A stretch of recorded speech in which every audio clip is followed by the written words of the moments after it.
অতীতের যেকোনো সময়ের চেয়ে বর্তমানে বাংলাদেশ সেনাবাহিনী অনেক বেশি সক্ষম, যারা দেশের সার্বভৌমত্ব রক্ষায় পেছনে হাঁটবে না। এর প্রমাণ অতীতেও রেখে এসেছে বাংলার এই দামাল ছেলেরা।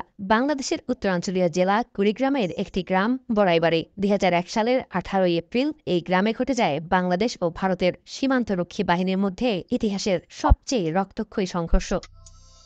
সেই সংঘর্ষে ভারতীয় সীমান্তরক্ষী বাহিনী বা বিএসএফ এর ১৬ জন সদস্য নিহত হয় এবং বাংলাদেশের তৎকালীন সীমান্তরক্ষী বাহিনী বিডিআরের ২ জন সৈন্য নিহত হয়। বড়াইবাড়ি গ্রামে সীমান্তের অপর পাশে ভারতের আসাম রাজ্যের সীমান্ত। ভোর ৫টা থেকে ১১টা পর্যন্ত বড়াইবাড়ি গ্রামে বিভীষিকা মুহূর্ত ছিল। দুপক্ষের মধ্যে প্রচণ্ড গোলাগুলি হয়। প্রত্যক্ষদর্শীরা জানায় কয়েকশো বিএসএফ সদস্য বাংলাদেশের ভেতরে প্রবেশ করেছিল সেদিন।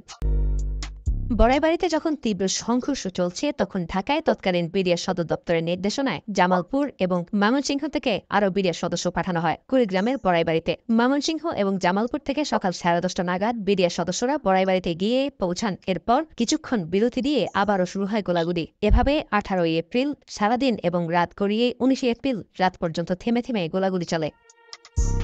বিশ্বের ২০২৪ সালের সামরিক শক্তির বিবেচনায় ১৪৫ দেশের মধ্যে ৩৭তম অবস্থানে রয়েছে বাংলাদেশ। আধুনিক প্রশিক্ষণে প্রশিক্ষিত চৌকস সেনাবাহিনী, যারা গোটা বিশ্বে শান্তি প্রতিষ্ঠায় গুরুত্বপূর্ণ ভূমিকা রেখে আসছে প্রতিনিয়ত।